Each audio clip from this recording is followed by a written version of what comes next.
A continuación, derechos digitales. Clasificación A. Apto para todo público.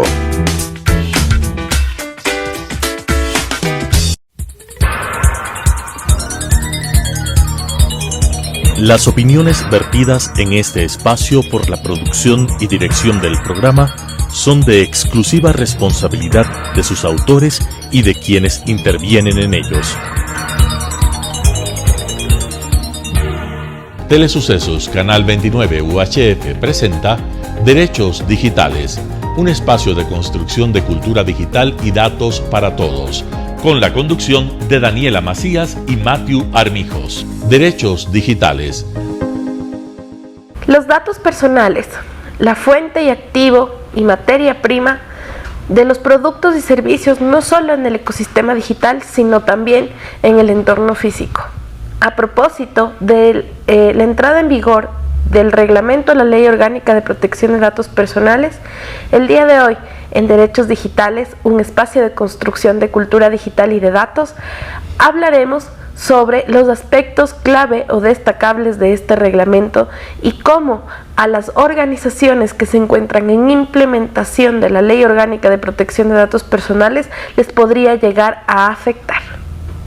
El reglamento de la Ley Orgánica de Protección de Datos Personales nos trae ciertos aspectos que se vinculan directamente ya con esquemas de implementación de la Ley Orgánica de Protección de Datos Personales. En ese sentido, este reglamento está compuesto por cerca de 90 artículos en los cuales busca, o su objetivo en realidad, es tratar de explicar ciertas condiciones o ciertos articulados de la Ley Orgánica de Protección de Datos Personales.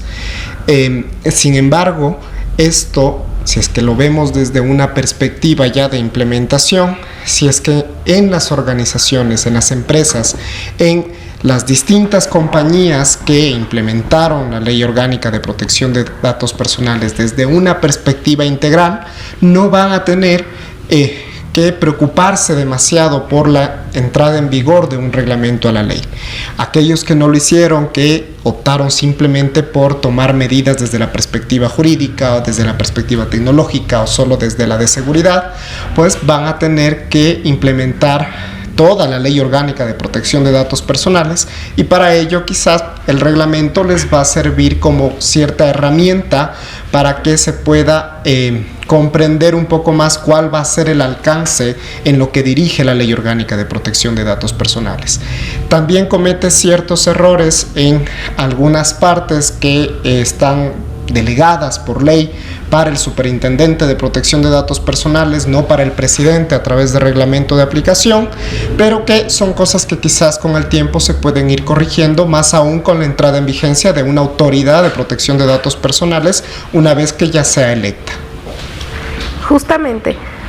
entre los aspectos más destacables de esta ley y este reglamento, nos podemos centrar en evidenciar que, a diferencia de lo que pensábamos o especulábamos a lo largo de este tiempo, que casi son 2 años en los que teníamos esta ausencia normativa, pensamos iba a ser menos riguroso el reglamento, nos iba a delimitar un camino menos exigente. Este reglamento viene a exigirnos mucho más, a ser mucho más centrados en cuestiones de implementación y garantía de derechos. Dentro de los aspectos clave, podemos destacar que, por ejemplo, el aspecto de consentimiento se vuelve mucho más riguroso porque nos aclara cómo tenemos que informar. Ya no queda abierta a la interpretación el tema informativo, sino que nos establece cuáles son los requisitos mínimos que debe cumplir un aviso para poder recabar o recopilar un consentimiento o una autorización de uso de datos. También nos define, por ejemplo, qué son fuentes accesibles al público, que nos aclara también muchísimo acerca de su diferencia con un registro público, como por ejemplo el registro civil, el registro mercantil, el registro de la propiedad. Estos, siendo registros públicos, no son fuentes accesibles al público y el reglamento lo viene a aclarar. También establece cuáles son las condiciones para que prevalezca un interés legítimo y nos obliga a hacer pasos adicionales, no solo a legitimar o a documentar una base de legitimación, sino a hacer informes de justificación de todas estas bases legitimadoras ajenas al consentimiento basadas en un riesgo. Nos hace mucho más amplio el tema de delegado de protección de datos personales, en donde establece cuáles son los requisitos que debe cumplir un profesional para ser designado como delegado de protección de datos personales, y de igual manera establece los requisitos que tiene que seguir la organización a fin de nombrar a este delegado sin que esté o pertenezca a áreas administrativas de la organización o a áreas de producción o de negocio. También nos habla de transferencias y comunicaciones nacionales e internacionales. También vemos que por ahí pueden haber ciertos aspectos de confusión en la norma, porque nos establece o nos llega a confundir un poco el tema de la transferencia a los encargados de tratamiento cuando se había definido por ley que eso era un acceso, y eso podría llegar a complicar un poco el tipo de acuerdos que tenemos que manejar o contratos que tenemos que manejar o firmar con proveedores, distribuidores, etcétera, o cualquier otra organización ajena que tenga conocimiento sobre datos personales. Y también de forma destacable establece ciertos contenidos, como por ejemplo el contenido de una notificación de vulneración de seguridad. También establece que las organizaciones deben tener a su cargo varios registros, no solo uno, que era el registro de actividades de tratamiento, sino que nos pide que tengamos un registro de encargados, nos pide que tengamos un registro de solicitudes de derecho, nos pide un registro de plazos y tiempos de conservación, etcétera. Exactamente. Adicionalmente, este reglamento a la ley también aclara cierta parte que definía la Ley Orgánica de Protección de Datos Personales en cuanto a los responsables de tratamiento, y nos trae una nueva definición que son los responsables conjuntos, o que como comúnmente en la doctrina se les denomina como corresponsables, que si bien es una figura que está aclarando el reglamento a la ley, como les decía desde un principio, quienes hayan implementado desde una perspectiva integral y ya lo hayan previsto desde la propia definición de responsable de tratamiento que da la Ley Orgánica de Protección de Datos Personales, no van a tener mayor problema simplemente aclarar dentro de sus contratos, dentro de sus acuerdos de protección de datos personales, que el corresponsable se trata de un responsable conjunto. Es decir, el reglamento lo que viene es a establecer ciertas definiciones que lo que vamos a tener que realizar dentro de las implementaciones es irlas acoplando dentro de los documentos que ya tenemos implementados. Justamente como lo manifestaba Dani hace un momento, el reglamento, lejos de ser un instrumento que las organizaciones o muchas personas pensaban que les iba a disminuir las obligaciones, les iba a dar mayores salvedades para el ejercicio de una implementación integral de la protección de datos personales, contrario a eso, viene a reforzar lo que ya está establecido en la Ley Orgánica de Protección de Datos Personales.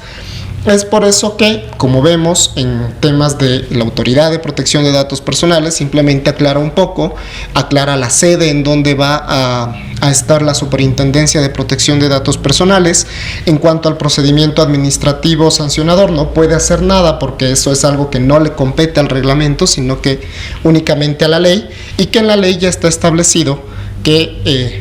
seguirá las reglas del Código Orgánico Administrativo y que ya tiene unas infracciones y las sanciones establecidas, lo cual por el reglamento no puede ser modificado porque eso tiene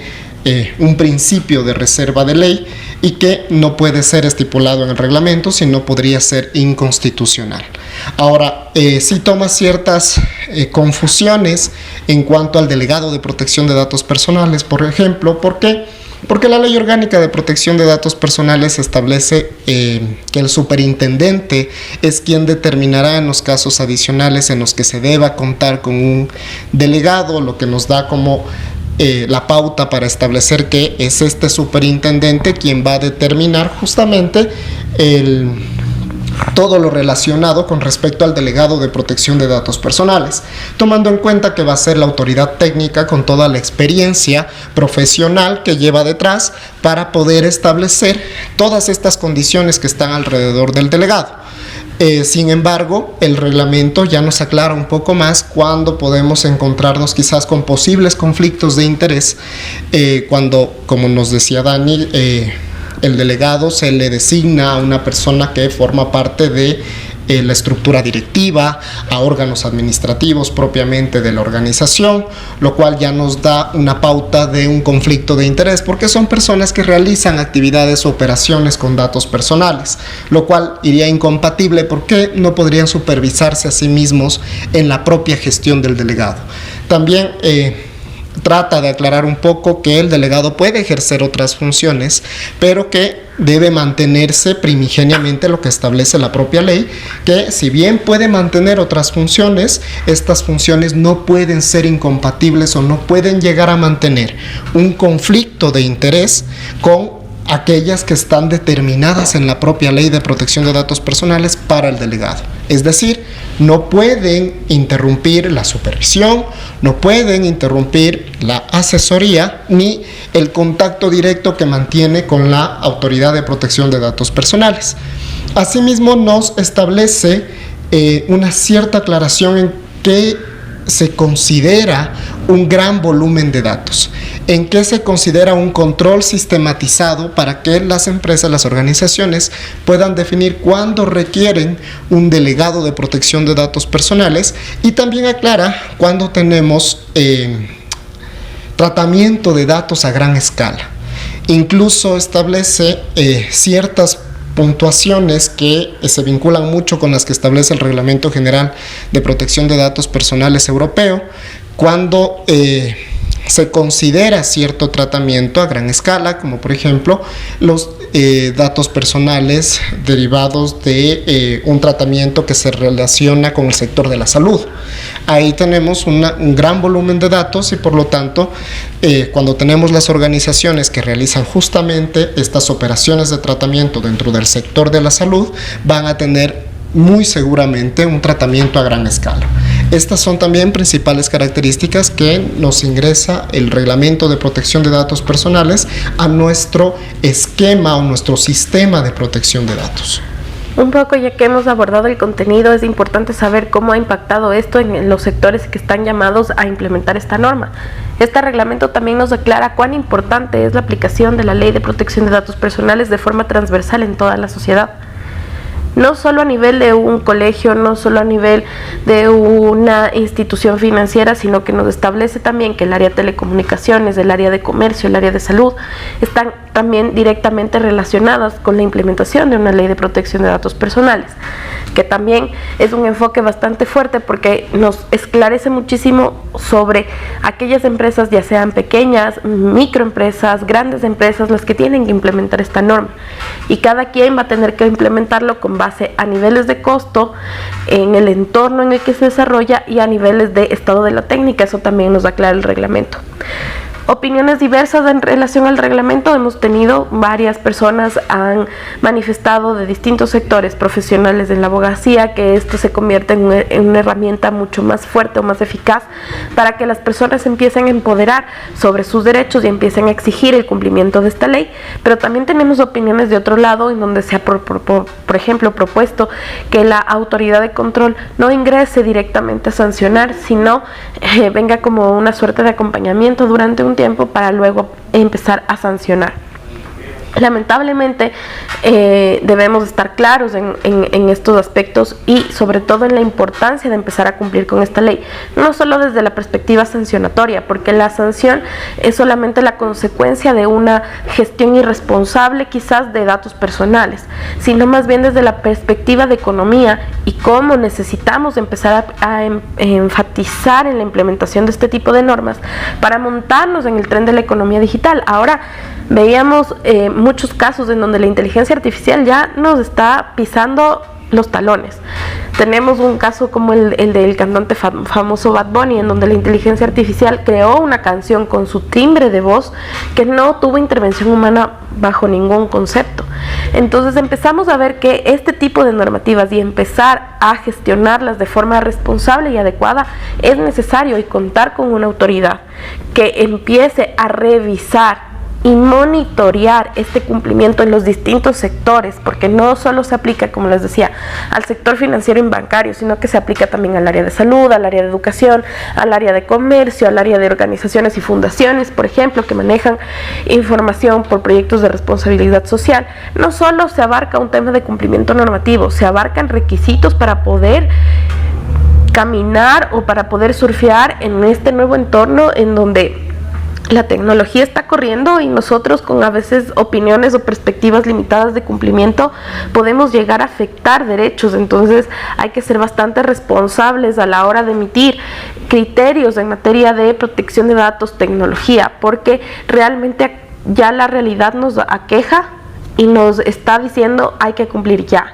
No por una perspectiva de sanción, como repito, el acompañamiento siempre va a ser necesario, pero sí es necesario empezar a establecer márgenes adecuados de cumplimiento para promover una sociedad que sea positivamente rentable. Ya muchos de nuestros ingresos quizás quedan de lado con, por ejemplo, energía, petróleo, entre otros, que son como métodos tradicionales que están llegando de alguna forma a ser insuficientes o nos están quedando caducos de alguna manera porque no están surtiendo el efecto que necesitamos en materia económica para mantener el Estado. Entonces, actualmente la tecnología, el manejo de datos, la información,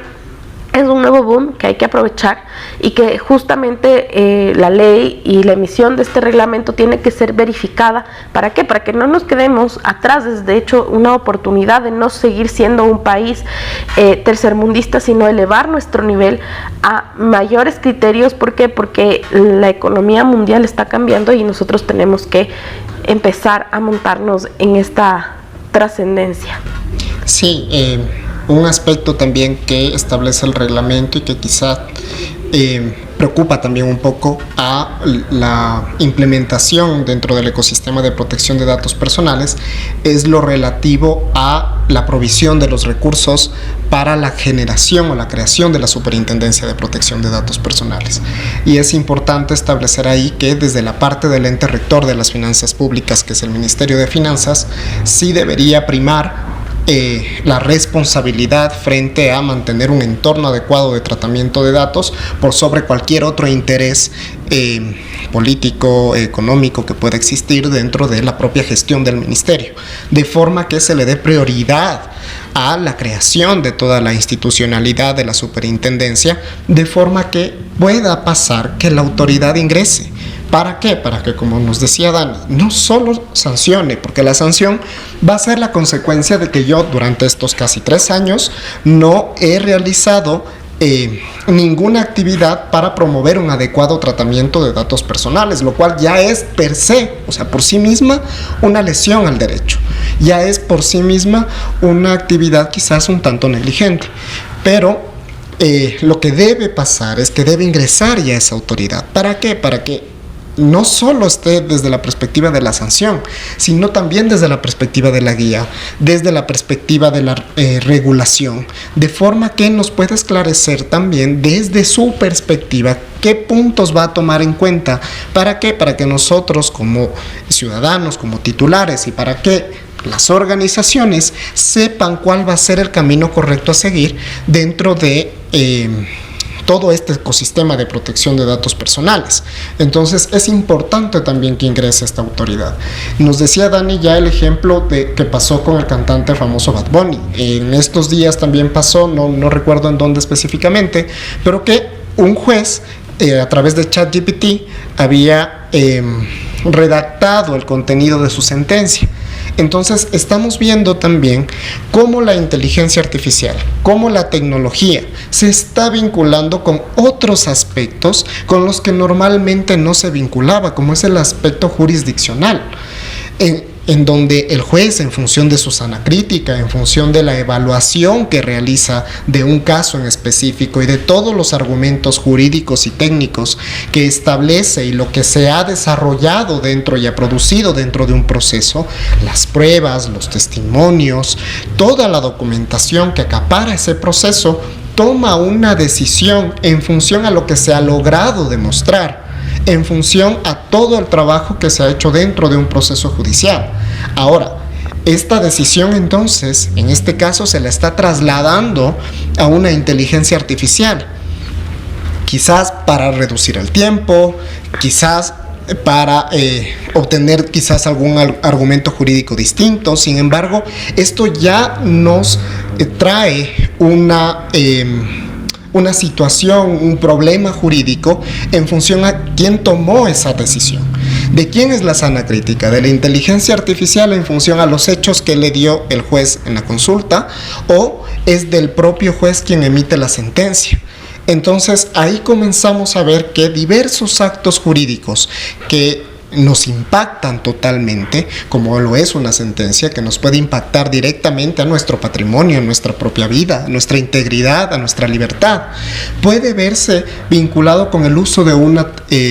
inteligencia artificial, que no sabemos si es que está totalmente comprobada, que no sabemos si es que no tiene quizás algún sesgo de discriminación en el medio, si es que tal vez está hecha desde una perspectiva de protección de datos personales desde el diseño y por defecto, y que además no sabemos si eso va a impactar en cuestiones procesales específicas en la sentencia, que lo que va a llegar a determinar es que quizás el juez no es quien tomó la decisión, y lo que podría pasar es quizás algún vicio de nulidad con esa sentencia dictada. Entonces vemos cómo ya toda esta perspectiva de la inteligencia artificial, toda la perspectiva del desarrollo ya de la robótica como tal,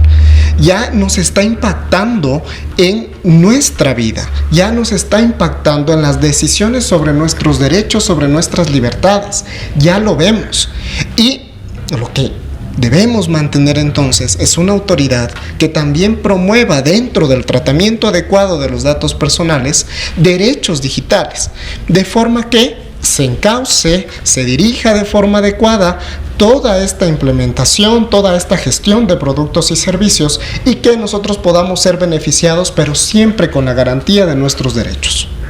Justamente de lo que se trata o cómo vemos de este tema es bastante fuerte, y tú has mencionado algo bastante relevante, que es la inteligencia artificial, que parece un tema que no es real, que no nos pasa, que como sociedad todavía no vemos frecuentemente. Sin embargo, el aspecto de inteligencia artificial es bastante relevante y nos exige cooperar a nivel mundial para poder estar a la altura de las exigencias de la protección de derechos. Agradecemos mucho su atención. Esto fue Derechos Digitales, un espacio de construcción de cultura digital y de datos para todos. Las opiniones vertidas en este espacio por la producción y dirección del programa son de exclusiva responsabilidad de sus autores y de quienes intervienen en ellos. Telesucesos Canal 29 UHF presentó Derechos Digitales, un espacio de construcción de cultura digital y datos para todos, con la conducción de Daniela Macías y Matthew Armijos. Derechos Digitales,